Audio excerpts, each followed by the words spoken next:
Dapatkan dari narasumber ini sehingga kita bisa dapat menerima ilmunya dan kita bisa gunakan untuk kita semua. Amin amin ya robbal alamin. Kepada Ibu Nadia mungkin wassalamualaikum warahmatullahi wabarakatuh. Silakan Bu Nadia ya, dipercepat saja ya.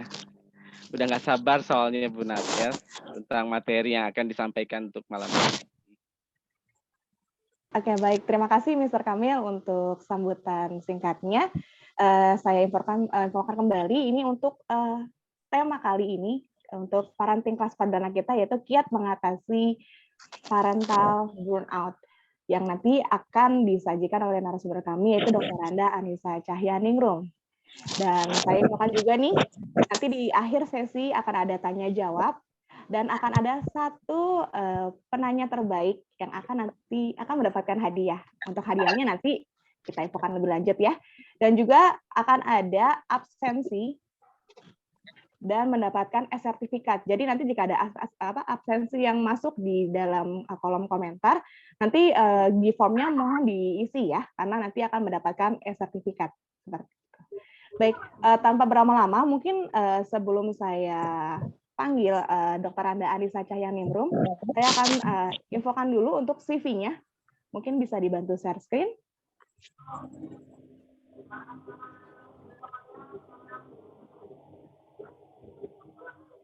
Baik, di sini CV dari Ibu Dr. Randa Anissa Cahyaningrum. Beliau adalah alumni Fakultas Psikologi Universitas Gadjah Mada, Yogyakarta.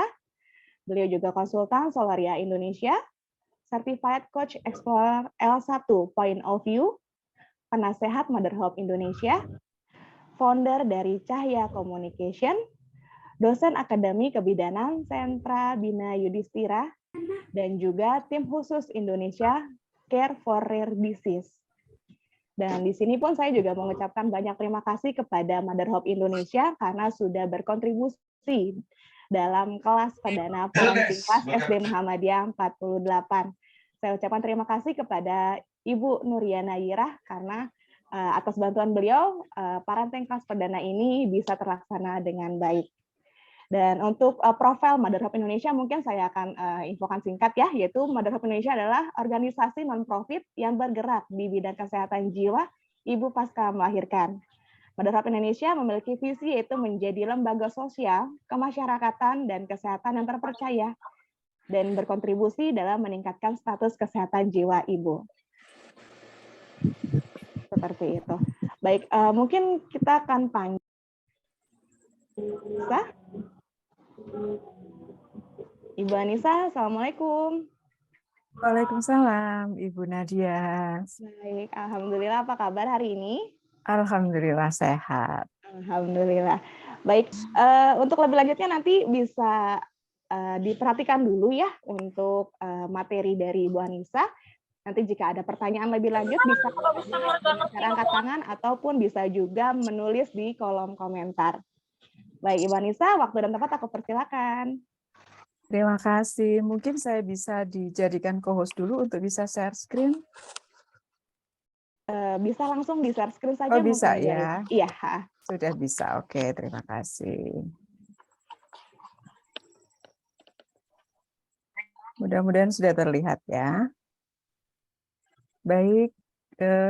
Selamat malam semuanya. Assalamualaikum warahmatullahi wabarakatuh. Selamat malam. Waalaikumsalam warahmatullahi wabarakatuh.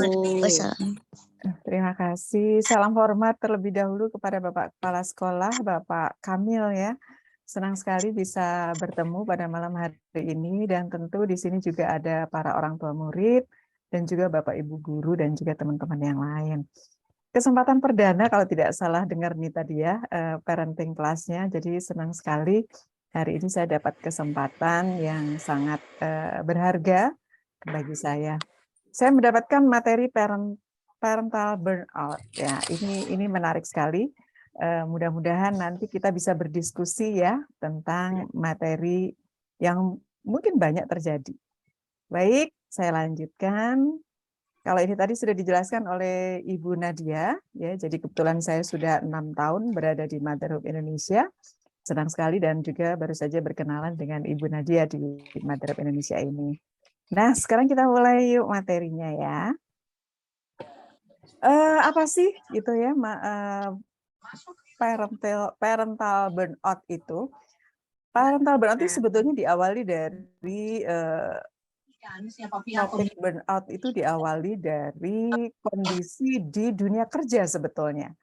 Nah, kemudian di masa pandemi malah muncul istilah parental burnout ini. Jadi banyak orang tua yang juga mengalami burnout, tidak hanya para pekerja saja. Seperti apa sih yang dimaksud dengan parental burnout itu?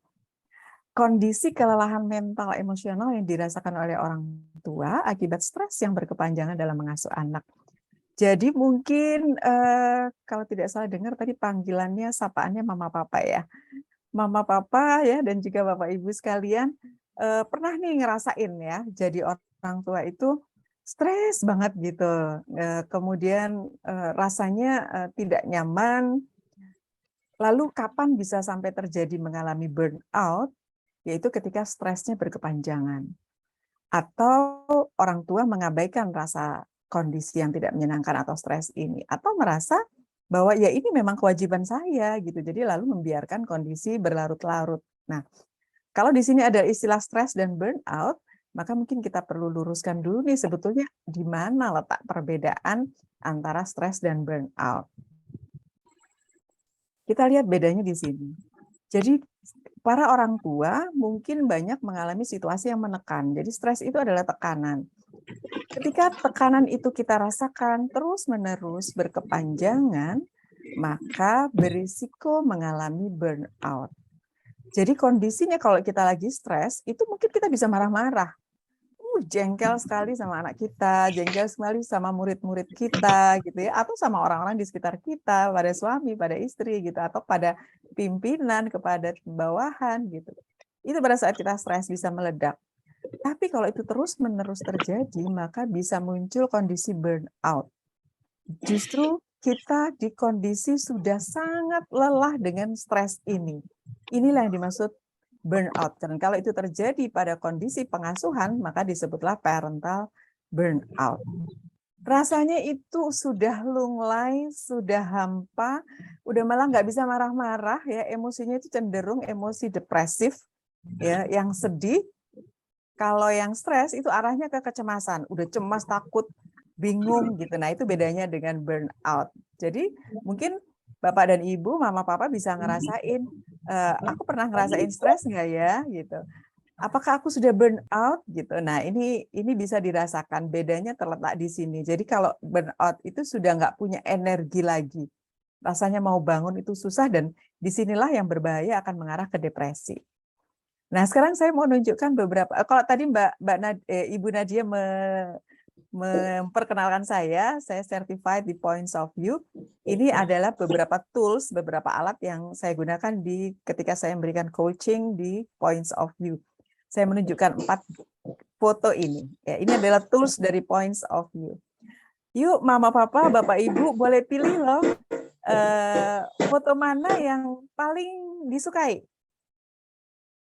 Foto mana yang paling menarik bagi Bapak dan Ibu, atau mungkin tulisannya juga boleh, atau mungkin diabaikan tulisannya, lebih suka gambarnya, boleh tulis di kolom chat, pilih gambar yang mana, pilih foto yang mana, yang mungkin nanti bisa juga diobrolin, yang terkait dengan burnout, yang pernah dialami mungkin. Ya, silakan dituliskan nomor berapa yang dipilih. Sudah ada yang jawab, terima kasih. Nomor 1, Guild. Nomor 2, oh di sini ada R9TA itu, Pak Kamil. Redmi ini nama handphone ya. Ibu Tuti Alawiyah, Bapak Kamil Guild ya. Cindy 1, Retno 2, Aditi ya, Bapak Ibu ini ya, maaf kalau tidak menyebut Bapak Ibu. Aditi Ayanasya nomor 4, Ibu Winanda nomor 1, Ibu Rika nomor 1, Ibu Axel 1, Ibu Adi nomor 4. Banyak sekali nomor 1, nomor 2, nomor 1. Iya. Adakah satu orang saja dulu mungkin? Nomor 1, aduh banyak juga nih nomor 1 ya, nomor 3 dan 4. Adakah satu orang yang mau open mic sebentar saja menyampaikan apa yang menarik dari gambar yang dipilih, lalu apakah ingin mengaitkan dengan burnout yang pernah dialami? Silakan. Ada Mama Davina juga nomor 1, Ibu Eno nomor 2. Boleh dibantu Ibu Nadia, adakah yang raise Baik. hand mungkin? Mama Davina mungkin bisa open mic. Yuk. Mama Davina, Diandra. Akila, Kenapa Ibu Akila 1, Mama Davina 1. Baik, boleh Mama Davina mungkin kenapa alasannya memilih nomor itu? Yang nomor 1. Yang nomor 1 ya, Bu ya. Ya, silakan. Salam kenal Mama Davina. Iya, Assalamualaikum Ibu. Waalaikumsalam. Iya. Kenapa Ibu? Apa yang menarik Ibu? Untuk merasa bersalah kayaknya karena saya kan tadinya bekerja. Kalau merasa bersalah itu karena nggak setiap waktu nemenin mereka di rumah. Oke. Kayak gitu. Terus nggak selalu ada untuk mereka. Jadi pas saya sore baru pulang, mereka juga udah ya gimana ya, ya pokoknya merasa bersalah aja, kayaknya waktunya tuh habis bukan sama mereka gitu, Bu. Kehilangan kesempatan untuk bersama mereka Betul, ya, Mama Davina ya. Apakah Mama Davina kalau melihat definisinya tadi dibandingkan dengan stres, terasakan nggak sih seperti itu atau nggak sampai seperti itu? Belum sampai sih, belum sampai ke tahap stres sih. Cuman kalau lagi sendiri kayak merasa bersalah, ntar lama-lama stres jadi akhirnya suka marah-marah aja sendiri gitu. Iya Ibu. Jadi kalau di titik bawaannya tertentu sewot ya, aja ntar di titik tertentu kemudian terasa ya ada tekanan stres gitu ya. Betul, Baik. iya. Terima kasih Mama Davina sudah makasih, berkenan Ibu. untuk open mic dan berbagi cerita ya. Baik, terima kasih. Iya. Oke, saya melihat di kolom chat juga ada Mama Nada nomor 1, Ibu Elsa nomor 1, Ibu Akila 1. Oke, ternyata banyak yang nomor 1. Ini Ibu Stefani tambahan, aku nomor 2 karena benar-benar nggak ada yang bisa gantiin jagain anak kecuali suami. Terima kasih Mama Steviani. Ya, oke, saya cukupkan dulu ya. Nah, itu tadi satu peserta mewakili peserta yang lain. Biasanya kalau waktunya cukup longgar, ini karena waktunya sangat sempit ya, saya biasanya memberi kesempatan beberapa peserta. Tapi Mama Davina tadi saya kira sudah cukup mewakili ya. Ada rasa yang tidak nyaman ketika menjadi orang tua, ketika kita melakukan proses pengasuhan, ketika dihadapkan dalam situasi yang tidak seperti yang kita harapkan. Pengennya sih ngomong anak gitu setiap saat, tapi karena kerja lalu muncul perasaan bersalah gitu ya. Nah, tadi dirasakan juga, enggak, belum sampai burnout kok kalau dilihat dari definisinya ya. Tapi di titik tertentu mungkin sudah pernah mengalami ada tekanan atau stres gitu ya. Jadi rasanya pengen marah-marah. Benar juga ya tadi bedanya stres dengan burnout, rasanya kadang-kadang emosinya meledak gitu ya. Tapi kalau kita sudah di tahap burnout, itu malah mungkin nggak bisa meledak lagi. Nah, itu bedanya ya. Nah, sekarang kita beralih lagi, sebetulnya yang dirasakan pada saat burnout itu seperti apa sih? Ya, kita lihat. Jadi memang kelelahannya itu berkepanjangan dan nggak reda. Jadi kalau ada baterai gitu udah tinggal satu garis tuh udah merah. Ya, kita sudah lunglai banget. Kita nggak bisa melakukan sesuatu aktivitas yang tuh tadinya mungkin seneng gitu ya. Bahkan kepengennya nggak ngerjain. Nah, karena seperti yang saya sampaikan tadi, burnout itu awalnya ada di dunia kerja. Maka kerjaan-kerjaan yang mestinya kita kerjakan menjadi tanggung jawab kita, udah males aja ngerjain. Nah, kalau sebagai orang tua gimana? Sama seperti itu juga, udah mau nyapu males, nyuci piring males, dan apalagi kalau berperan ganda ya, mungkin itu juga berdampak pada urusan kerjaan. Terus jadi pikiran nggak jernih, nggak ada motivasi anak. Nah, ini yang berbahaya adalah malah nggak nyaman kalau ketemu anak. Kayak rasanya pengen menjauh gitu. Nah, ini yang kondisi yang mungkin lebih berat lagi ya. Nah, kalau gejalanya yang lebih detail lagi, secara fisik ada, emosi dan perilaku. Itu kalau mau kita lebih detail lagi seperti ini. Jadi gejalanya nggak cuma 1-2 aja sih, disebut burnout itu. Jadi secara fisik tuh kita kerasa ya, walaupun tadi di stres itu juga nampak terlihat seperti ini. Jadi memang karena ada kaitan dengan stres, memang biasanya diawali dengan seperti itu, sakit kepala, nyeri otot gitu ya, lehernya terasa pegel, gampang lelah gitu, pola tidur, pola makan jadi terganggu ya, ada yang nggak bisa tidur, ada tidur mulu gitu. Terus kemudian karena kondisi fisiknya terganggu, maka imunitasnya menjadi menurun dan itu jadi rentan sakit. Dan sakit apa itu jadi bermacam-macam tergantung kondisi awalnya gitu ya. Jadi kalau misalnya kondisi awalnya kita sudah sakit jantung misalnya, nah maka akan berisiko ya menjadi kambuh gitu. Emosinya gimana? Emosinya sangat merasa tidak nyaman ya, banyak pikiran negatif, nggak ada motivasi, merasa kesepian banget gitu. Nggak berdaya, nggak percaya diri, bahkan merasa bersalah. Nah, tadi yang dirasain Mama Davina ya, walaupun hanya satu gejala itu, tapi kalau kita nggak bisa menyebut bahwa satu gejala saja kemudian burnout ya, jadi ini satu kesatuan. Muncul rasa bersalah yang berkepanjangan, terus-menerus gitu, ragu, nggak yakin, aku tuh bisa nggak sih jadi orang tua. Nah, ini yang arahnya ke depresi ya, tidak mempercayai dirinya sendiri. Lalu perilakunya gimana? Karena kondisinya sangat depresif, bisa juga kemudian malas ketemu orang. Bahkan ketemu orang juga jadi rasanya jengkel. Ngerjain apa-apa jadi lamban. Nggak bertanggung jawab ya pada tugasnya. Nah yang lebih parah lagi, kalau sudah fly gitu, kepengennya menarik diri, yang mungkin memiliki kesempatan atau kebiasaan pemakaian obat-obatan dan alkohol, nah ini berisiko jadi berbahaya gitu. Ini gambarannya ya, jadi ada gejala fisik, emosi, dan perilaku. Kenapa sih kok bisa terjadi seperti itu? Jadi seperti yang kita bahas tadi, burnout diawali dari stres. Stres itu terjadi biasanya karena adanya ketidakseimbangan antara tuntutan dan sumber daya yang kita miliki. Dan apalagi kalau kondisi stres ini tidak tertangani, maka benar-benar terjadi burnout. Nah, parental burnout ini biasanya sumber dayanya apa sih? Tuntutannya apa sih? Tuntutannya adalah multitasking. Kenapa orang tua mengalami burnout? Karena pengennya ngerjain semuanya, pengennya semuanya beres. Sementara sumber dayanya nggak seimbang. Sumber dayanya berupa apa sih? Support system. Ada yang bantuin nggak gitu ya? Dan diri sendiri punya kekuatan nggak gitu. Self care di sini artinya bagaimana kita ngurusin diri kita sendiri sehingga kita bisa kuat gitu. Nah ini yang nggak seimbang. Kepengennya ngerjain semuanya, kepengennya semuanya beres, semuanya baik-baik saja, tapi sementara kita lelah gitu. Sementara nggak ada yang bantuin. Nah ini yang bisa menimbulkan terjadinya burnout. Siapa? Siapa yang memungkinkan, yang berisiko, yang bisa mengalami burnout ini? Orang-orang yang perfeksionis, biasanya gitu. Pokoknya pengennya beres, pengennya bersih gitu. Jadi kalau nggak bersih, jadi kalau anaknya rewel, kalau anaknya nggak makan gitu, udah stres. Ya. Nah, apalagi kalau kemampuan pengelolaan emosinya kurang baik. Apalagi kalau nggak ngerti hal-hal tentang parenting. Jadi maksudnya ya anak umur segitu kalau emang lari-lari itu ya nggak apa-apa gitu maksudnya.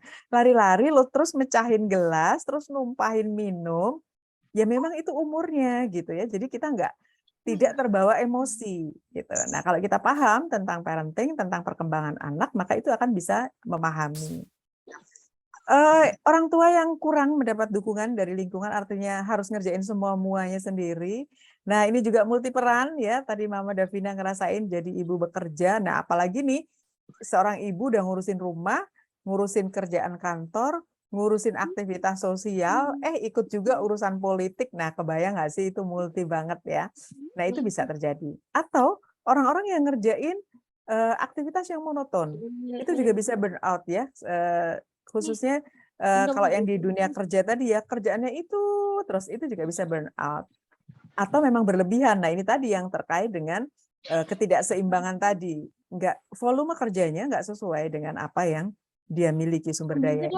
Nah, dan satu hal nih yang terakhir ini yang paling penting ya, walaupun ada yang bantuin, ada yang pekerjaannya masih seimbang gitu, tapi pasti nih mama-mama, ibu-ibu nih ngerasain ini, pernah nggak sih ngerasain gitu ya? udah beberes, anak-anak ngacak-ngacak gitu sampai sore pulang atau malam gitu. Misalnya suami datang, kok rumah berantakan sih? Kamu seharian ngapain aja gitu ya? Sedih gitu ya. Kurang mendapatkan apresiasi ya. Kadang-kadang ini pun juga bisa bikin seorang ibu stres bahkan burnout ya. Ini risiko ya, artinya tidak semua ibu mengalami, tidak semua bapak mengalami, tapi orang-orang yang pribadi yang seperti ini berisiko. Artinya yuk kita menjaga diri untuk tidak terlalu menuntut diri kita sendiri gitu ya, mencoba untuk mengurangi beban. Nah, itu nanti kita bahas nih selanjutnya ya. Kalau kita mengalami burnout, lalu apa dampaknya? Kalau kita sudah kelelahan banget, maka produktivitas kita menurun. Jadi ya kita nggak bisa ngerjain apa-apa, sulit gitu ya. Terus kita jadi kehilangan perasaan bahagia. Nah, ini yang menarik juga. Ada dampaknya loh pada perkembangan anak. Jadi kalau orang tua, apalagi juga ibu mengalami stres bahkan sampai burnout, itu berdampak pada perkembangan anak. Di mana dampaknya? Dampaknya adalah pada stimulasinya. Jadi orang tua diharapkan bisa memberikan stimulasi perkembangan anak yang optimal. Nah, kalau ibunya nggak bahagia, ibunya sedih, ibunya burnout, maka boro-boro mau bisa bermain bersama anak, ngajarin anak nyanyi, ngajarin anak bermain, tidak ada motivasi untuk mengajarkan anak seperti itu, sehingga anak kehilangan kesempatan untuk mendapatkan stimulasi dari orang tuanya. Nah, bersyukur kalau misalnya orang tuanya mengalami stres atau burnout, ada pihak lain ya yang support system yang mendukung. Dan biasanya juga ada dampak yang bisa dialami kalau kita merasakan parental burnout, yaitu interaksi sosial juga terganggu. Jadi malas ngobrol sama orang, malas keluar rumah, dan juga berisiko konflik dengan keluarga, kita malas-malesan. Mungkin kalau yang mengalami ini adalah ibu, bapaknya jadi jengkel, ini ngapain sih mamah nih gitu ya, dan juga sebaliknya gitu. Dan karena juga kondisinya terus-menerus menurun, bisa rentan terhadap penyakit fisik maupun juga mengarah ke gangguan mental, khususnya pada depresi. Gitu. Terus gimana nih cara ngatasinya? Gitu. Yang pertama kita lihat terkait dengan emosi. Jadi karena tadi diawali dari stres, burnout itu, maka stres itu biasanya banyak terjadi karena kondisi yang tidak seimbang, lalu kemudian tekanannya yang sangat kuat, maka bisa menimbulkan gejolak emosi yang sangat kuat juga. Nah, untuk supaya kalau toh kita mengalami stres tidak sampai berlanjut pada kondisi burnout, maka penting sekali kita belajar mengelola emosi. Jadi pada saat kita masih dalam kondisi stres maupun pada saat kita sudah burnout, kita diharapkan bisa belajar mengelola emosi.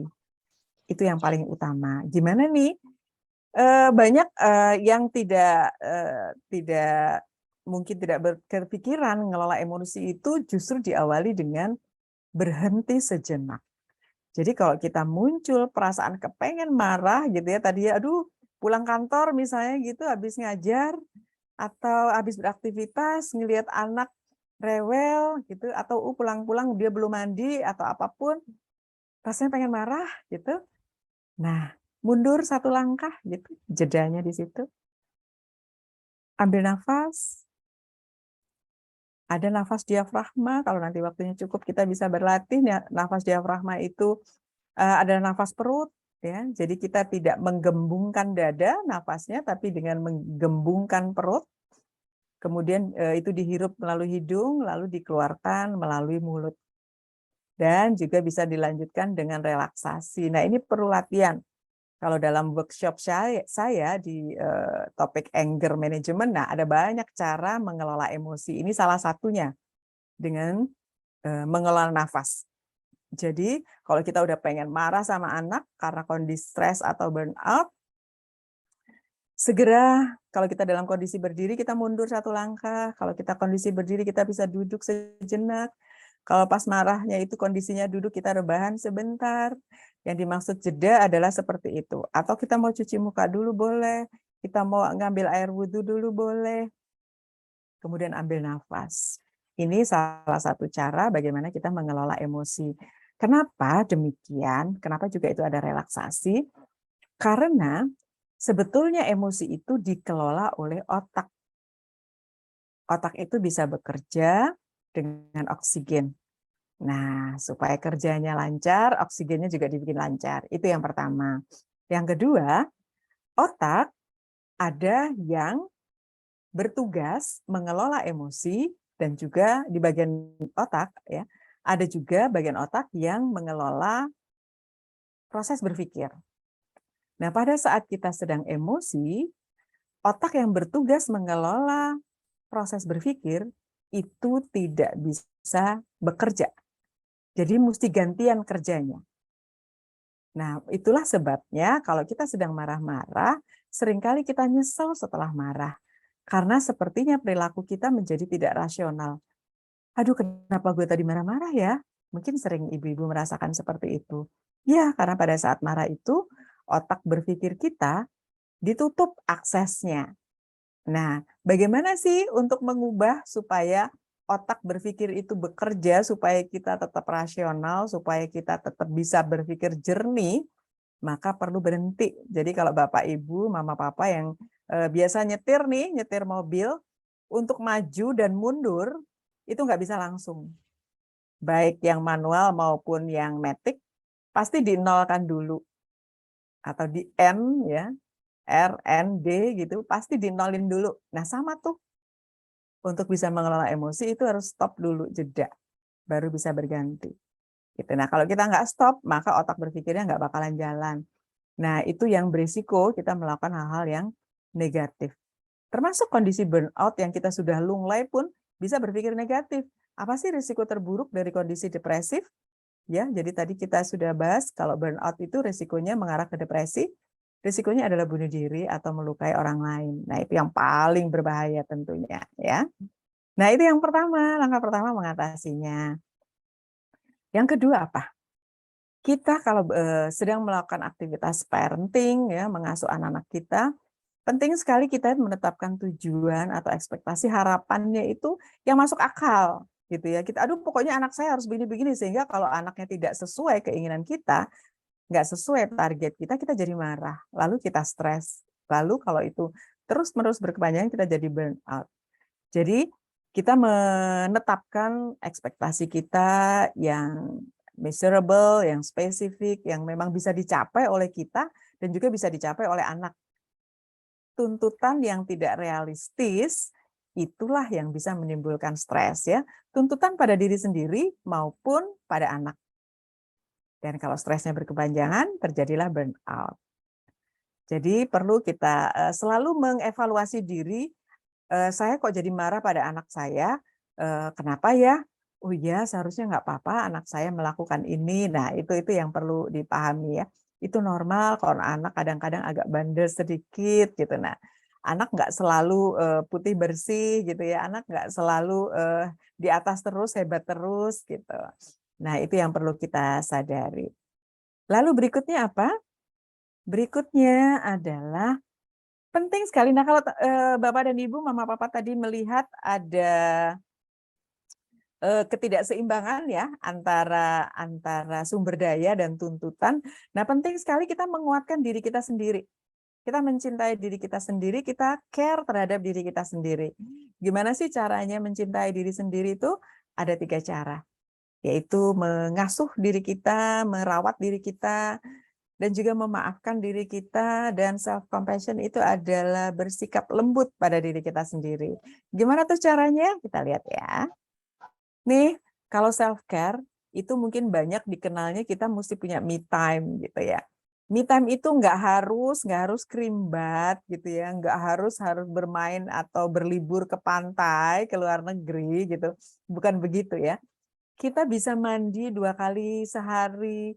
Kebayang nggak sih mama-mama, ibu-ibu ya kalau punya bayi, kita mandi baru 2 menit aja udah kedengeran ya suara anak bayi kita nangis, udah panik gitu ya. Aduh, gimana ini belum selesai mandi gitu ya. Nah, itu kita nikmati tuh walaupun cuma 5 menit mandi, nikmati saja gitu, nggak apa-apa deh anaknya nangis sebentar gitu. Syukur-syukur kalau ada yang jagain ya. Cari waktu untuk menyenangkan diri sendiri apapun itu, nggak harus secara khusus. Kalau syukur-syukur ada waktu ya bisa menyenangkan keluar rumah sebentar itu alhamdulillah. Tapi pada saat nih ya kita nemenin anak kita belajar, anak kita lagi baca-baca, lagi ngafalin, lihat deh anak kita, perhatikan ekspresinya. Itu pun sebenarnya sudah menyenangkan diri sendiri loh, ya. Termasuk lihat wajah anak kita ketika tidur gitu, itu adem rasanya ngelihat suami, istri gitu yang juga terlelap. Itu pun juga menyenangkan kalau kita bisa mindful ya, menikmati apapun yang sedang kita lakukan gitu. Dan yang terakhir di situ terlihat menyatu dengan alam. Yuk lepas sendal ya, lepas sendal lalu berjemur sebentar. Jangan salah loh, matahari ya selain memang ada mengandung vitamin D, itu juga memberikan terapi psikologis. Jadi ada terapi cahaya untuk orang yang mengalami depresi. Orang yang mengalami depresi itu seringkali tidak mau keluar rumah. Bangun dari tempat tidur aja ogah, mager kata anak sekarang. Nah, dengan terapi cahaya, termasuk dengan matahari, itu bisa mengubah suasana hati. Nah, itu termasuk menyenangkan. Ya. Lalu kemudian self-forgiveness, itu memaafkan diri sendiri. Kalau tadi kita sempat bahas tentang bagaimana menargetkan parenting kita ya, kita harusnya sebaiknya menargetkan diri secara realistis. Nah, kalau toh kita misalnya tidak mampu melakukan sesuatu, yuk kita maafkan diri kita sendiri. Enggak apa-apa gitu ya. Kadang-kadang anak-anak kita tidak seperti apa yang kita inginkan, diri kita pun merasa bersalah melakukan sesuatu pada anak kita, atau kita tidak bisa memberikan sesuatu yang anak-anak inginkan. Kita maafkan diri kita. Begitu cara mencintai diri, termasuk memaafkan orang lain, memaafkan anak kita. Lalu juga fleksibel, nggak perfeksionis. Artinya apa sih? Kita selalu menyiapkan plan A, plan B. Ya, jadi kalau tidak berhasil ini, yuk plan B-nya apa kita bahas. Dan yang ketiga adalah bagaimana kita bersikap lembut pada diri kita sendiri, menerima kita tidak mengkritik terlalu tajam pada diri sendiri, nggak nyakiti diri, justru mengapresiasi diri kita. Oh ya, jadi dalam satu hari itu apa ya hal baik yang aku lakukan gitu untuk anakku, untuk suamiku, untuk istriku, dan itu diucapkan. Ini yang dimaksud dengan afirmasi positif, bersyukur ya, atau bisa juga ditulis tuh kalau dalam psikologi ada journaling. Nah ini hal-hal yang bisa kita lakukan. Mama, papa, bapak, ibu bisa lakukan 1-2 hal saja. Ini beberapa ya, saya berikan beberapa contoh supaya bapak ibu bisa memilih, nggak harus semua-muanya gitu. Jadi juga bisa dicek saya sudah melakukan yang mana ya gitu. Nah artinya kalau bapak dan ibu, mama, papa sudah melakukan beberapa hal di sini, itu artinya juga sudah melakukan self love ya, mencintai diri sendiri. Lalu kemudian apa lagi? Ini penting sekali bapak dan ibu, ayah, mama, papa. Seringkali burnout itu, stres dan burnout itu terjadi justru karena kita tidak bisa membagi waktu dengan baik atau tidak memahami bagaimana menerapkan manajemen waktu yang baik. Rasanya semuanya numpuk dan bikin stres. Kerjaan itu begitu banyak dan kalau buat ibu-ibu nih yang di rumah ya, aduh kayaknya nggak ada habisnya deh 24 jam gitu ya. Oke, ya beneran memang begitu.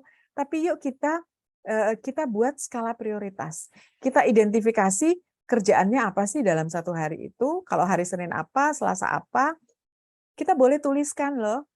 Lalu mana yang kita prioritaskan. Kita bikin skala prioritas. Jadi yang bikin kita stres itu, aduh mesti ngerjain yang mana sih? Nah kita jadwalkan.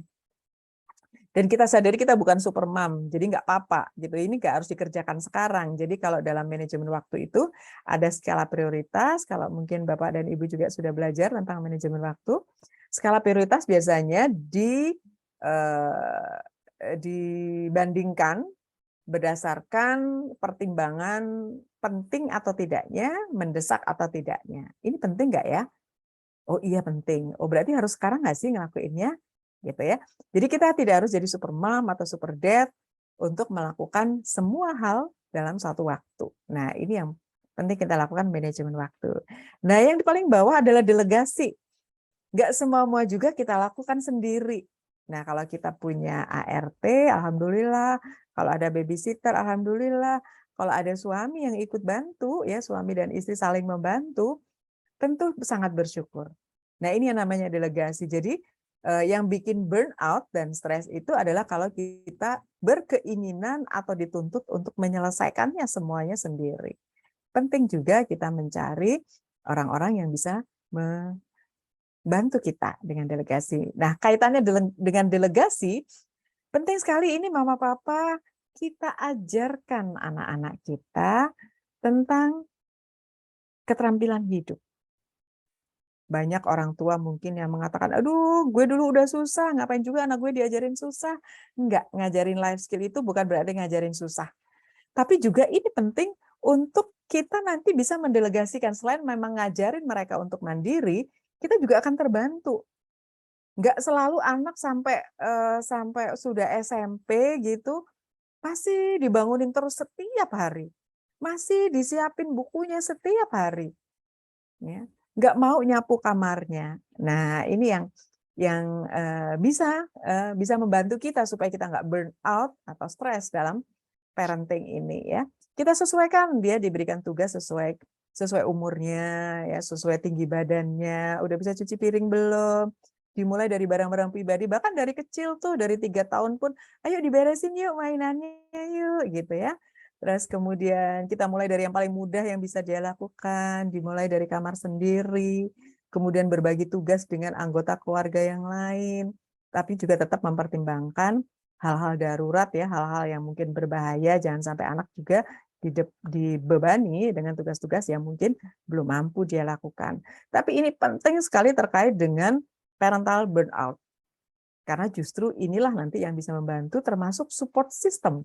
Ya, nah kita akan lanjutkan dengan support system. Support system ini adalah orang-orang di sekitar kita yang membantu kita, orang-orang yang kita sayangi dan juga menyayangi kita. Pastikan itu kita miliki. Cari kalau nggak ada. Aduh, suami saya mah boro-boro bantuin gitu misalnya. Ya udah yuk kita cari yang lain untuk bisa membantu gitu maksudnya ya. Jadi mungkin ada kesibukan suami yang mungkin tidak terelakkan gitu ya dalam 1-2 hari yang sangat sibuk. Ya sudah kita pertimbangkan gitu. Dan orang-orang di sekitar kita ini penting sekali khususnya adalah dalam hal bagaimana membuat kita tenang. Bukan hanya bantuin secara fisik dan sosial, tapi juga bikin emosional kita lebih tenang gitu. Ya udah nggak apa-apa. Setidaknya begini. Kalau tadi saya memberikan contoh ya, siapa yang berisiko mengalami parental burnout ini salah satunya kalau Bapak dan Ibu, Mama Papa ingat, yaitu pribadi yang tidak banyak mendapatkan apresiasi. Nah, setidaknya kalau toh orang-orang di sekitar kita tidak memberikan apresiasi atau diri kita sendiri tidak memberikan apresiasi pada orang-orang terdekat, maka setidaknya adalah memaklumi. Jadi misalnya, aduh aku nggak sempat nyuci piring nih, yowis nggak apa-apa gitu ya. Jangan salah ya, seorang ibu misalnya dengar suaminya ngomong yowis nggak apa-apa itu seneng banget loh, dimaklumin gitu loh ya. Nah setidaknya support system tuh bentuknya seperti itu. Nah, diusahakan untuk tetap keep connecting ya, tetap berinteraksi ya, jangan sampai tadi kebablasan sampai depresi. Karena kalau depresi itu sudah menarik diri maka akan berisiko mengalami masalah kejiwaan. Jadi usahakan walaupun kita udah stres banget, aduh udah sedih banget, udah lunglai banget, setidaknya kita WA, kita japri sahabat kita gitu. Aduh gue lebih bete banget nih gitu ya, misalnya seperti itu. Dan jika perlu kita support system termasuk adalah ke profesional ya. Nah, itu tadi ada 6 hal yang sudah kita bahas bagaimana mengatasi parental burnout ini. Lalu saya tambahkan lagi nih di sini masih ada beberapa hal yang juga bisa kita lakukan ya. Jangan lupa kalau emang perlu curhat gitu ke orang yang terpilih ya, yang kita pilih yang bisa ngertiin kita. Dan kalau memang kita nggak mampu, kita sampaikan, aduh kalau yang ini aku nggak bisa ngerjain deh Ma, Pa gitu ya. Bisa dibantu nggak gitu. Dan usahakan fisik, psikis, sosial, spiritual itu seimbang ya. Kita nggak kerja terus secara fisik ya. Tapi memang kita harus istirahat, kita perlu berinteraksi dengan orang lain, kita perlu beribadah gitu. Dan juga jangan menuntut diri kita, aduh pokoknya saya harus gini, pokoknya anak saya harus begini gitu. Nah, ini yang sempat saya bahas juga di depan tadi ya. Bagaimana mengevaluasi diri. Dan yang terakhir, kalau kita sudah berada di titik yang paling sulit, kita sudah mengalami hal-hal, gejala-gejala yang kita bahas di awal tadi, yuk cari bantuan profesional. Silakan datang psikolog atau psikiater yang terdekat. Sekarang ini sudah banyak sekali tenaga medis dan juga tenaga kesehatan mental yang ada di puskesmas. Demikian Mama Papa, Bapak Ibu, terima kasih banyak. Mudah-mudahan bermanfaat. Kita bisa diskusikan sebentar. Terima kasih. Assalamualaikum warahmatullahi wabarakatuh. Waalaikumsalam warahmatullahi wabarakatuh. Insya Allah super sekali Bu Anissa untuk materinya. Dan benar banget tadi akibat dari parental burnout itu memang sangat luar biasa ya. Beda hal dengan job burnout. Kalau untuk job burnout mungkin kalau kita sudah levelnya burnout, mungkin kita bisa resign dari pekerjaan itu. Tapi kalau untuk parental burnout kayaknya nggak mungkin juga kan kita resign jadi orang tua. Betul. Jadi memang perlu adanya. Jadi memang perlu adanya support system juga yang mendukung gitu agar tidak terjadinya parental burnout. Dan untuk selanjutnya mungkin akan ada sesi tanya jawab, bisa angkat tangan ataupun bisa juga tulis di kolom komentar. Dan aku ingetin lagi, akan ada penanya terbaik yang akan dipilih satu orang. Ayo mungkin ada yang mau nanya, bisa angkat tangan. Itu sudah ada yang raise hand. Adi Ayah Nazril ya? Ya Bapak Adi bisa. Ya silakan Bapak Adi. Baik, terima kasih. Assalamualaikum warahmatullahi wabarakatuh. Waalaikumsalam. Materinya, terima kasih Bu. Materinya sangat bagus ya. Manajemen stres ya. Jadi gini Bu, saya orang tua Nazril Ramadan Ahmadi kelas 6.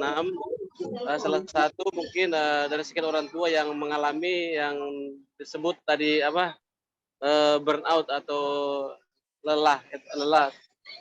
Sudah di titik nol gitu ya, stresnya di titik nol. Kadang memang kita bingung juga, cuman memang kembali lagi yang Ibu sampaikan tadi bahwa kita harus bisa self care ya, memaafkan diri sendiri ya. Namun, halo? Ya, silakan Pak. Halo, ya. Ya. Namun tentunya ini kan pertanyaannya adalah kan apakah kita itu harus selamanya seperti itu? Nah, artinya banyak apa namanya stakeholder atau banyak kepentingan yang harusnya dilibatkan di sini. Apalagi sekarang perkembangan teknologi ini kan makin hari makin cepat, ya kan? Apalagi sekarang dikenal dengan 4.0 atau ya 5.0 gitu kan.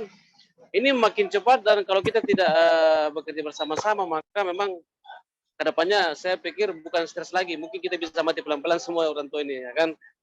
Nah, pertanyaan saya, kita sebagai insan pendidik ini, baik secara langsung maupun tidak langsung, kami sebagai orang tua yang mendidik secara tidak langsung, mungkin kalau guru langsung di sekolah, pertanyaan saya kira-kira strategi apa yang mungkin dilakukan oleh guru atau pendidik ataukah insan-insan pendidik kita Indonesia ini untuk bisa merubah ataukah paling tidak materi ataukah sistem yang diterapkan kepada anak-anak kita terutama yang SD, karena ini kan menjadi fondasi agar mereka itu paling tidak mengurangi stres pada orang tuanya ya. Kayak sekarang nih Bu, kita tidak bisa hindari karena saya contoh saya di kantor, saya tidak bisa lihat anak saya di rumah itu mereka lagi ngapain, main HP atau seperti apakah. Begitu sampai di rumah, anak Nazril PR sudah selesai nak? Sudah Papa. Begitu saya tanya mana bukunya nak, dia bingung yang mana halaman berapa. Nah jadi pertanyaan pokok saya adalah kira-kira strategi apa yang harus dirubah atau dilakukan oleh insan pendidik kita, apakah dari undang-undangnya kah atau seperti apa sehingga paling tidak mengurangi daripada burnout terhadap kita orang tua ini ya. Demikian Ibu, terima kasih banyak ya. Assalamualaikum warahmatullahi wabarakatuh. Waalaikumsalam warahmatullahi wabarakatuh. Ya, silakan ya. Bu Anissa. Baik, terima kasih Ibu Nadia. Terima kasih Bapak Adi, ayahnya Nazril ya. Ya, saya bisa memahami bagaimana rasanya ya bapak-bapak pulang kantor bertanya ke anaknya, mana PR-nya, udah dikerjain apa belum gitu ya. Dan kalau misalnya anaknya belum ngerjain gitu, atau mungkin berbelit-belit jawabnya dan sebagainya, itu bikin tambah stres ya. Ini anak gimana sih gitu, karena kita pengennya orang tua itu anak jadi manis gitu kan, anak itu ngerjain semua PR, lalu ditanya itu menjawab baik-baik, ini ayah Azril sudah ngerjain, sudah beres semuanya gitu. Emang semua anak begitu? Enggak ya. Ada saat nakal-nakalnya anak juga gitu. Tapi sebagai orang tua sangat masuk akal jika kita menginginkan anak kita mengerjakan semua tugas dengan baik-baik saja. Kalau yang pertama pertanyaan Pak Adi tadi, gimana nih insan pendidikan, bagaimana nih sistem pendidikan? Wah, tentu itu bukan kapasitas saya ya. Gimana nih tentang kurikulum? Sekali lagi tentu itu bukan kapasitas saya. Yang bisa kita lakukan kalau sebagai orang tua adalah penting sekali bahwa dalam proses belajar anak, proses kita mengasuh anak adalah emotional experience, yaitu pengalaman emosi. Anak itu bisa belajar, bisa nurut, bisa ngertiin orang tuanya, ngertiin gurunya kalau proses belajar itu menyangkut emotional experience. Jadi apa sih? Tersentuh perasaannya. Jadi anak itu mengalami emosi-emosi positif pada saat belajar, termasuk pada saat ditanya oleh orang tuanya atau gurunya. Jadi justru pertanyaannya, Pak, kalau pulang kantor, jangan mana PR-nya. Udah dikerjain atau belum? Tanyain dulu perasaannya. Jadi ada emotional touch, ada personal touch. Jadi gimana, Nak? Seneng nggak hari ini? Tadi sekolahnya seperti apa? Ada yang bikin jengkel nggak, Nak? Atau ada yang senang? Tadi paling senang sama guru siapa? Nah, baru tuh kalau anak sudah merasa nyaman, oh jadi tadi Ibu Nadia ngasih PR ini, coba dilihat yuk. Belum selesai, ayo dilanjutin gitu ya. Ini terkait dengan tuntutan loh ya. Oh ya, namanya parental burnout itu, yang bisa ngalamin burnout bukan hanya orang tua loh, anak pun bisa. Dapatnya dari mana? Kalau tadi kan kita bahas adanya ketidakseimbangan antara tekanan dan sumber daya. Anak pun bisa mengalami tekanan itu. Dan yang paling banyak keluhan yang disampaikan kepada anak adalah, Mama Papa mah kalau ketemu cuma nanya PR-nya udah kerjain atau belum. Nggak pernah nanya perasaanku gimana. Nah, ini penting ya, emotional experience. Perasaan emosi positif itu yang didapat dari orang tuanya. Jadi kalau toh anak itu belum ngerjain, dia merasa nyaman aja cerita sama papanya, pun nanti juga akan dia kerjakan dengan senang hati setelah ini. Dan ini juga mencegah kebohongan anak, karena atas tekanan orang tua. Itu yang paling penting supaya kita nggak burn out. Jadi anaknya nyaman, kita pun juga nyaman, pun juga ketika menghadapi kesalahan anak. Jadi kita itu tertekan tuh karena kita nggak suka anak kita salah. Anak kita nggak seperti ekspektasi kita. Gitu. Nah, kalau yang tadi sistem pendidikan ini mudah-mudahan sih ya bisa terakomodasi keinginan orang tua ya. Saya sudah lama nih, kalau anak saya sekarang sudah umur 28, jadi kalau SD-nya udah zaman dulu banget, saya sudah tidak mengupdate bagaimana pelajaran di SD ya, yang katanya juga masih seberat dulu juga gitu. Yang ini yang mungkin juga bukan hanya beban orang tua, guru pun juga pasti terbebani mengatur bagaimana proses pembelajaran itu. Mudah-mudahan juga ada perbaikan nantinya dalam sistem pendidikan kita supaya anak-anak juga merasa ringan, orang tua pun demikian. Begitu Bapak Adi, mudah-mudahan bisa menjawab, dan Ibu Nadia saya kembalikan. Baik, terima kasih Bu. Terima kasih. Ya, baik. Selanjutnya di sini ada yang dari kolom chat ya, Bu Anissa ya. Baik. Mungkin aku bacakan saja. Dari Ibu Aryati, saya punya ponakan meningkat remaja. Kalau untuk ibadah dan bantu ibunya susah, sampai ibunya marah-marah, tidak bisa menahan emosinya sampai keluar rumah seperti orang kesurupan. Apakah kejiwaannya terganggu dan apakah berpengaruh buruk untuk anaknya melihat ibunya seperti itu? Baik, terima kasih Ibu Nadia dan juga terima kasih Ibu Aryati atas pertanyaannya ya. Ya, ini kan masalah pengelolaan emosi ya, anger management. Jadi ada kondisi yang memicu, yang menjadi trigger seseorang kemudian menjadi emosional. Salah satu yang menjadi pemicu kemarahan ibu ini adalah anak yang tidak patuh. Ini masalah kedisiplinan. Jadi sebetulnya kedisiplinan itu dimulai dari rutinitas sehari-hari, dari sejak awal. Tadi ya dimulai dari life skill tadi, dimulai dari dirinya sendiri, dari kamar sendiri dan sebagainya. Termasuk tuh bagaimana anak sholat dan juga tadi ya beribadah dan bantu ibu. Jadi kalau memang yang diceritakan Bu Aryati ini memang sudah terlihat ada risiko ya, risiko yang ke arah masalah kejiwaan. Kalau dalam cerita ini ya, tentu saja untuk mendiagnosis perlu pemeriksaan. Tapi kalau dari cerita ini memang ada kemungkinan mengarah ke sana. Jadi kalau sampai dia sampai seperti terlihat kesurupan, harus teriak-teriak keluar rumah, tentu kan banyak orang tua yang kesal ya, anaknya yang nggak mau sholat, nggak mau bantu, pasti banyak. Tapi kalau sampai teriak-teriak kan tidak semuanya demikian. Jadi kalau ini sampai keluar rumah, ini memang ada risiko ya. Dan kalau ditanya apakah ini bisa berdampak buruk pada anaknya, bisa kalau anaknya tidak dibantu nih untuk menetralisir. Jadi maksudnya adalah harus ada orang lain yang bisa menenangkan anak. Supaya anak juga bisa ngerti kenapa ibunya seperti itu. Dan it's okay, ibunya sedang emosi, bukan berarti ibumu adalah sedang membenci kamu. Gitu. Nah ini harus ada yang memberikan edukasi kepada anak supaya nggak semata-mata atas penglihatannya saja kemudian dia persepsikan sendiri. Atau bahkan bukan hanya mempersepsikan, lalu dia akan menjadi peniru.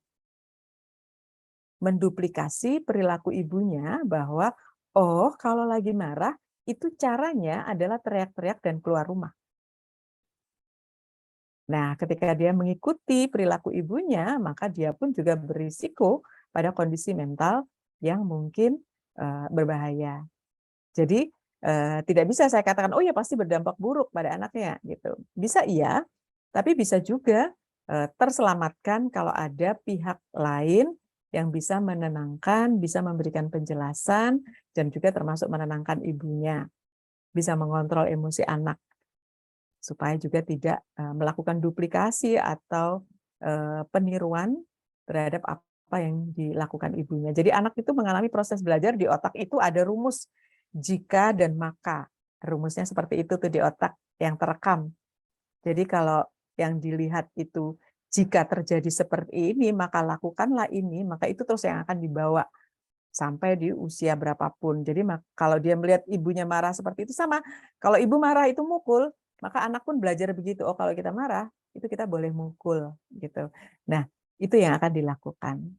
Jadi seperti itu ya Ibu siapa tadi? Ibu Aryati ya. Jadi memang berisiko saya kira kalau ada pihak keluarga yang bisa mengantarkan ke tenaga profesional, ke psikolog, ibunya itu lebih baik dan juga ada yang jagain anaknya, mengelola kondisi anak. Begitu Ibu Nadia? Jadi kemungkinan juga inner child anaknya bisa terluka juga ya Ibu Anissa ya?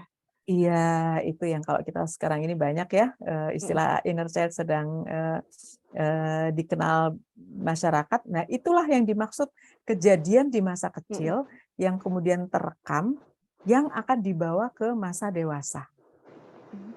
Yang kemudian diduplikasi yang itu sudah terekam di otaknya, maka nanti kalau dia jadi ibu bisa jadi ya, bukan berarti selalu loh ya, bisa jadi dia melakukan hal yang sama kepada anaknya. Seperti itu Ibu Nadia. Baik, terima kasih Ibu Anissa. Dan untuk selanjutnya ada pertanyaan lagi dari Mama Cindy Asmiko ya. Mungkin bisa di-unmute untuk ya, terima kasih Bu Nadia. Assalamualaikum warahmatullahi wabarakatuh. Waalaikumsalam. Waalaikumsalam warahmatullahi wabarakatuh. Ya, terima kasih sebelumnya Bu Anissa. Ini benar-benar pengalaman yang berarti banget buat saya. Oke, langsung ke pertanyaannya. Sebetulnya ada 2 pertanyaan.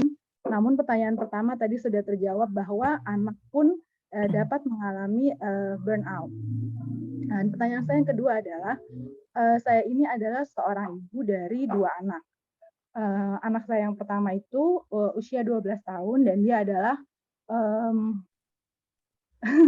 penyandang mental retardasi. Anak saya yang kedua kelas 2 SD sekarang, dan saya nggak tahu ini adalah burnout atau tidak, tapi mungkin saya banyak sekali menaruh harapan yang besar sekali kepada anak saya yang kedua ini. Nah, jadi separah semalam itu belajar matematika, itu dia nggak agak sulit gitu ya, itu saya sampai nangis. Kayak saya merasa, kan anak saya yang pertama udah kayak gini gitu ya, saya mau anak saya yang kedua ya nggak gini dong gitu, harus kalau bisa paling gitu.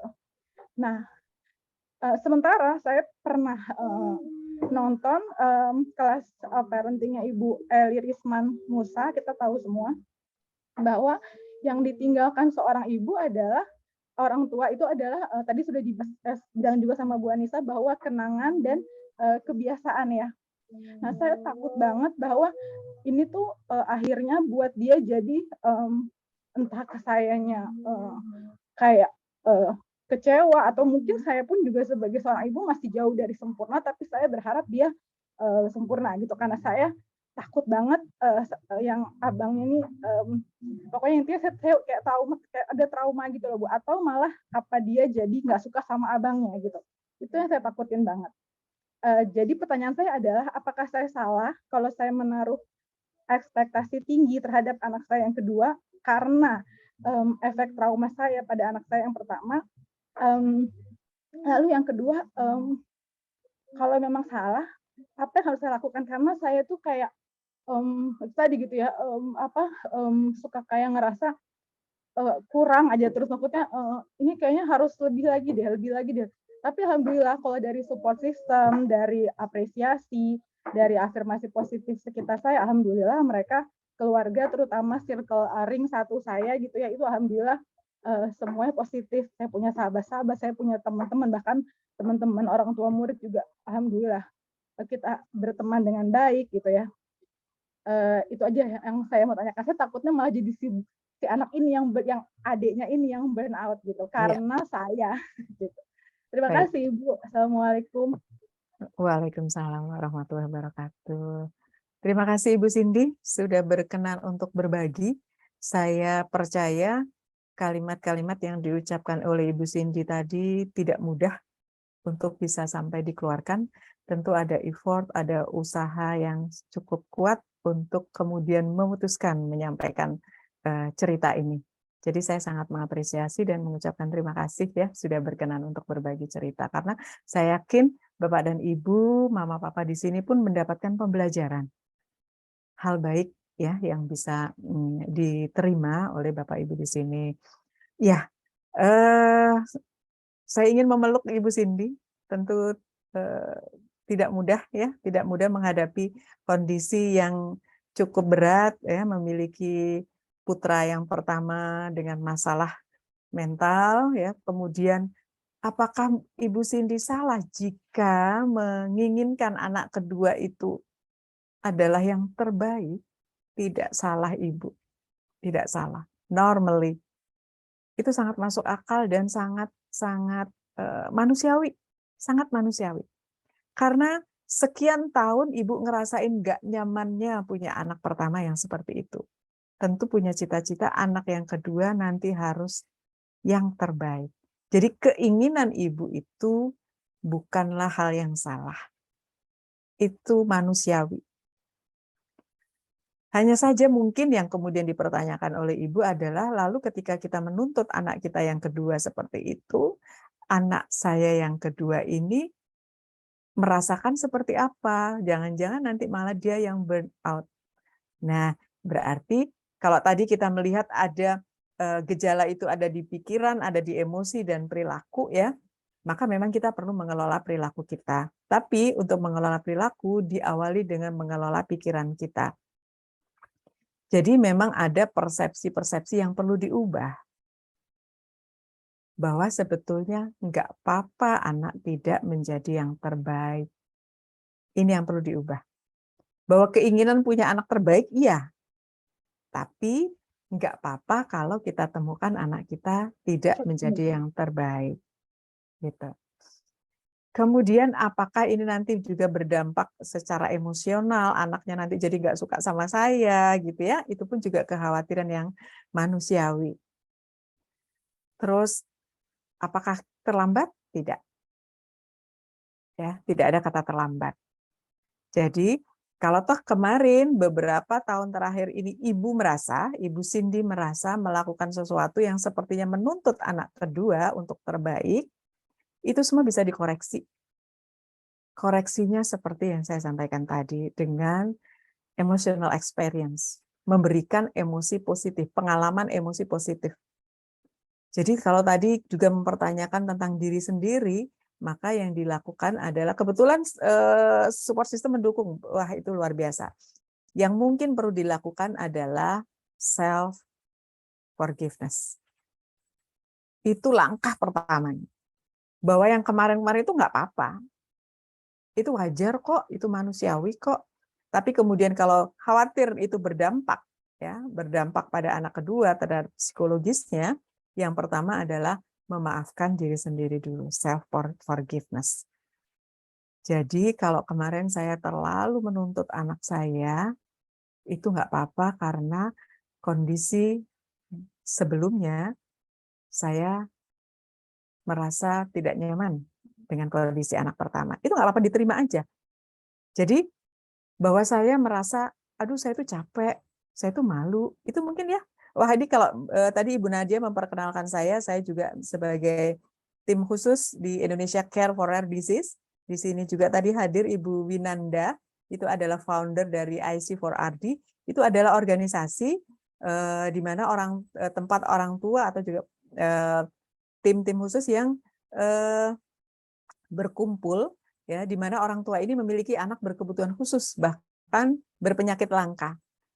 Nah, di sini banyak berbagi. Nah, saya salah satu yang juga ikut mengedukasi, memberikan motivasi kepada orang tuanya. Jadi Ibu Cindy nggak sendiri. Banyak yang mengalami itu, dan itu adalah normal. Dan kita nggak perlu merasa bersalah berlebihan karena perasaan itu. Jadi perasaan kita malu, iya awalnya memang malu. Punya anak retardasi mental. Aduh kecewa, iya nggak apa-apa, diterima. Kalau kita sudah bisa menerima itu, bahwa iya, maka nanti tuntutan ke anak kedua itu lebih ringan, Ibu. Kita menjadi automatically bisa memahami anak kedua pun ya nggak apa-apa, seperti anak-anak normal, nggak harus yang paling top, paling tinggi, paling hebat. Maka tuntutan itu akan berkurang dengan sendirinya, justru diawali dengan memaafkan diri sendiri dan juga memaafkan diri sendiri ketika merasa tidak nyaman. Jadi nggak apa-apa ketika kita punya ABK, anak berkebutuhan khusus itu, kita sedih itu ya memang iya gitu, nggak apa-apa. Gitu. Jadi pertama kita memaafkan diri sendiri dulu, kemudian menerima perasaan bahwa kita kecewa dengan anak pertama itu ya dalam hati, kita nggak apa-apa. Kemudian nanti perlakuan kita ke anak kedua otomatis itu akan bisa mengurangi ekspektasi. Tadi yang kita bahas tentang SMART tadi. Ya. Kita tidak mengharuskan diri kita, juga kita tidak mengharuskan anak kita. Jadi tidak terlambat kok Bu, nggak apa-apa. Ya, jadi kalau untuk proses memperbaikinya adalah dengan memberikan pengalaman positif secara emosional. Ibu boleh juga meminta maaf kepada anak kedua. Ditanya dulu. Ya. Nah, yang Ya, kamu, ya, silakan Ibu. Ya, itu tadi maksudnya, jadi akhirnya semalam itu karena udah sering kejadian kayak gitu, saya kan selalu again minta maaf gitu ya. Terus dia dengan polosnya jawab, kebetulan kan dia panggil saya Bu E. Bu E tuh minta maaf terus, nanti besok Kian dimarahin lagi. Dimarah lagi. Saya yang, ya udah oke. Gue janji ini terakhir, nggak besok-besok nggak gitu lagi. Tapi terus saya nggak bisa tahan. Yang kemarin itu saya, karena saya nggak mau marah, akhirnya saya nangis karena dia nggak bisa ngerjain matematika.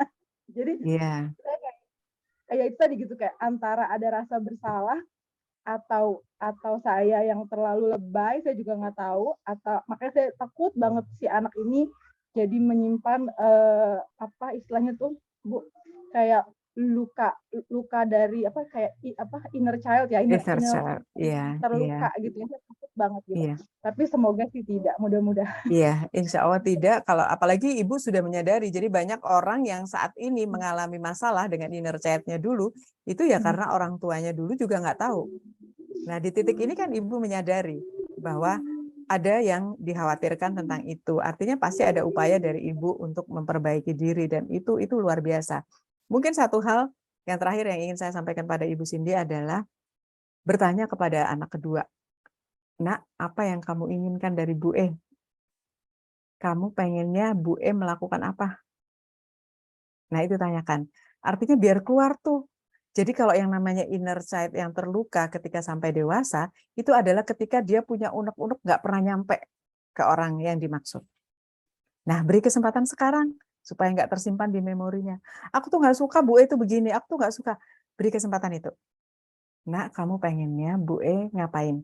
Nak, kamu pengennya Bu E ngomong apa sama kamu? Banyak sekali kasus ibu inner child itu ya yang terluka. Orang sudah umur 40 tahun, yang kemudian dia dulu terluka karena ibunya atau bapaknya, menyampaikan pada saat konsultasi, kesal sama ibu dan bapaknya, hanya karena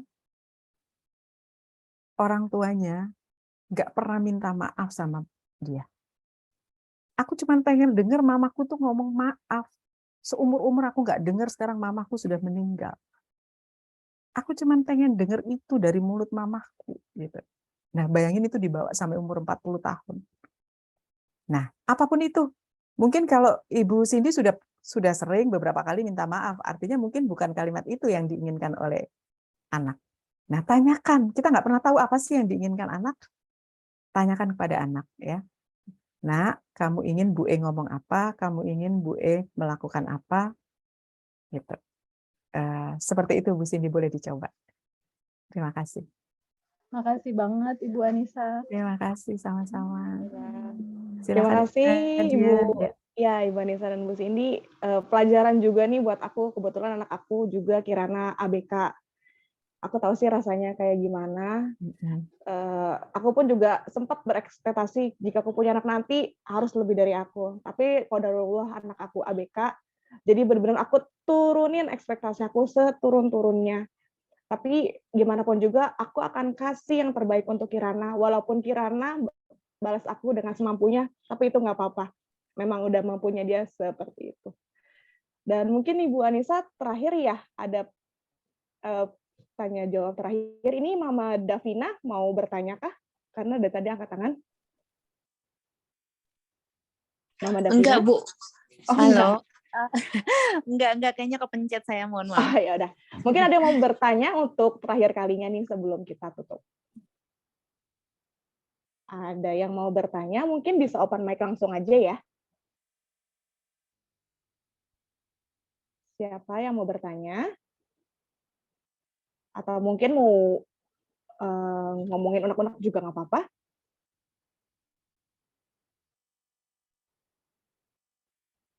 Ayo, ada tidak? Karena waktu terus berjalan.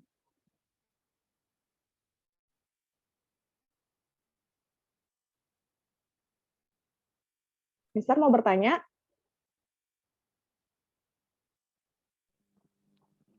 Nggak ada pertanyaan. Wah, super sekali ini Bu Anissa.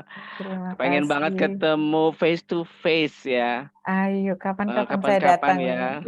Datang ke SD undang Muhammadiyah. Iya, dengan senang hati mau ketemu. Terima kasih Pak Kamil Aksan. Nanti kapan-kapan berkunjung ya Ibu Nadia ya. Ya, siap Bu Anissa. Baik, nanti karena ini sudah nggak ada yang mau bertanya lagi ya Ibu Anissa, ya mungkin kita pilih saja ya satu penanya terbaik mungkin yang tadi bisa dibantu Ibu Anissa. Ibu Cindy. Ibu Cindy, baik. Nanti untuk Ibu Cindy akan ada hadiah dari kita, nanti mungkin japri aku juga bisa ya. Dan untuk peserta yang lain, di kolom komentar itu ada link Giveform. yang harus diisi untuk mendapatkan sertifikat. Jadi mohon diisi ya sebelum meninggalkan ruang Zoom ini. Nanti mungkin bisa diklik. Dan juga di sini mungkin kita berfoto terlebih dahulu ya sebelum selesai. Mungkin yang kameranya masih ditutup bisa dibuka-bukain dulu ya.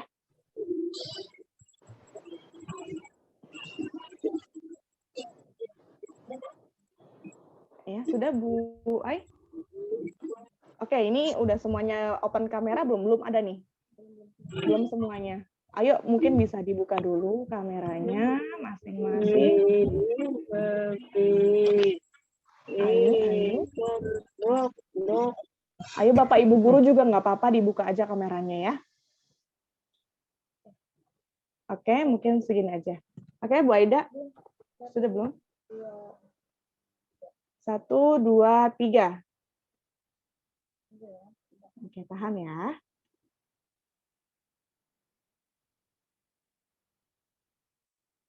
Sudah Bu Aida?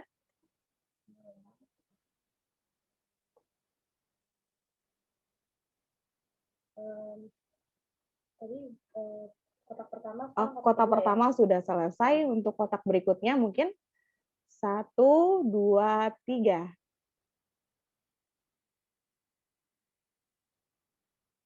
Sudah, lanjut ke kotak ketiga ya, terakhir ya? Terakhir, oke. 1, 2, 3. Oke, sudah selesai? Sudah selesai, baik.